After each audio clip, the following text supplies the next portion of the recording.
I suppose it really is important to set the record straight that, I mean, if murder isn't responsible for police deaths, that must be pointed out, as you have obviously done. But what's your biggest concern?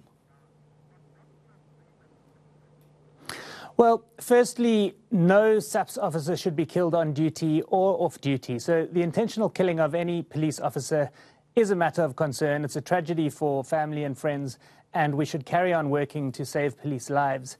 But it is important to note that police have made massive progress in officer safety. As you pointed out, fewer police were killed on duty last year than at any prior time on record based on reported and available police data. What we do know is police are far more likely to be murdered off duty than on duty. They're more likely to die in on-duty car accidents than to be killed on duty, but they're most likely to die in off-duty car accidents. So if we really wanted to see an impactful intervention in saving officer lives, we should intervene at the vehicle level, where we could save hundreds of lives. Well, in your article, the other point you bring forward is that the claims are often misleading and excite politicians who may be unfamiliar with the data. It excites these politicians to do what exactly? Or maybe I should ask it this way: what could be the unintended consequences of maintaining that lie?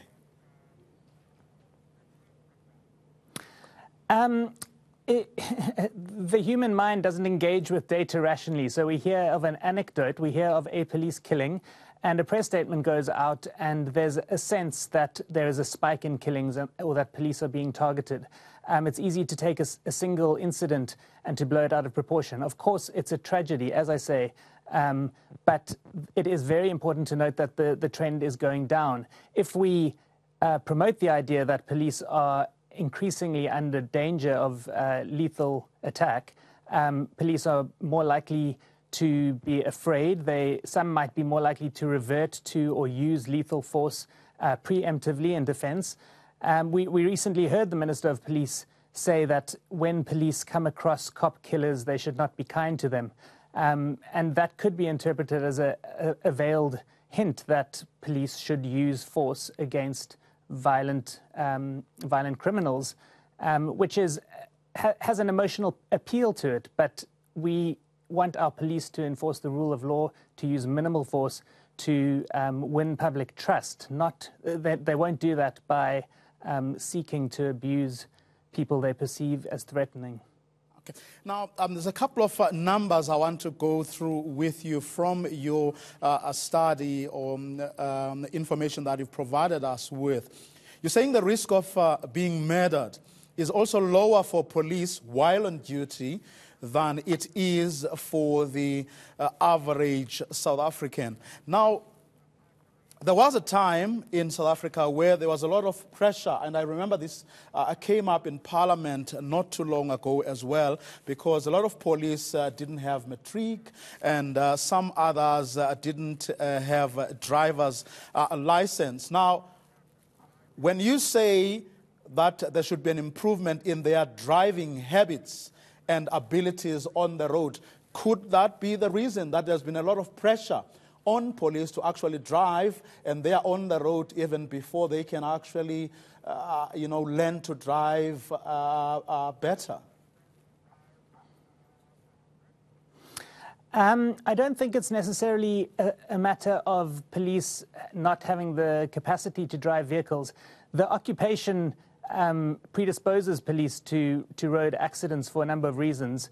Number one, patrol police spend a significant amount of time on the road every day, so they spend more time on the road than the average road user. Number two, police are allowed to break rules in order to enforce the law. So if they're pursuing suspects or responding to a call for service, they are allowed to speed, they're allowed to run red lights, they're allowed to do things that would otherwise be considered reckless driving. And thirdly, police often work night shift, and working nights can seriously fatigue the mind, and we know that tired people are prone to accidents. whether on duty or knocking off from a night shift and driving the day after a night shift. So I think all of those predispose police to accidents. And then the clincher is that police officials in South Africa are exempt from wearing seatbelts. And I think one would notice, if one observed, that very, very, very few police officials in South Africa wear seatbelts. And I think simply requiring police to wear seatbelts would save many, many lives. And furthermore, better enforcing the use of vehicles amongst police so that they do drive, quote unquote, recklessly only when necessary, and not slip into habits of breaking road rules or speeding or running red lights when unnecessary, which I think some police are at risk of doing. So the nature of their job does predispose them to these driving habits, which you say they must improve on. Lastly, you also say that South African police are considerably less to be murdered today than they were 3 decades ago. You're saying police murders have declined fairly consistently for nearly 30 years. But now, I remember hearing the police minister the day he announced the crime statistics, saying police numbers over the years, especially the past 10 years, haven't really increased with population growth. No, so the South African Police Service grew to almost 200,000 just before the FIFA World Cup in 2010.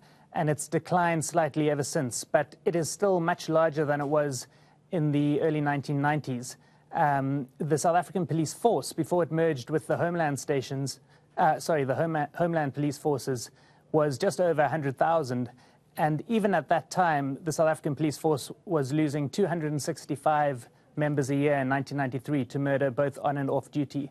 So at the time, in 1993, police were being murdered at a rate of 326 per 100,000, whereas today they're being murdered on and off duty at a rate of 56 per 100,000, even though the organization is significantly larger. And on-duty murders have declined more significantly. In 1993, police were being killed on duty at a rate of 120 per 100,000, and today that rate is 19 per 100,000. And as you pointed out, the national murder rate that was announced last week is 35 per 100,000. So crudely put, and I stress this is a crude comparison, but crudely put, South Africans on average are more likely to die, to be murdered than an on-duty police officer. I should point out that most occupations most people are not murdered during the course of their professional careers.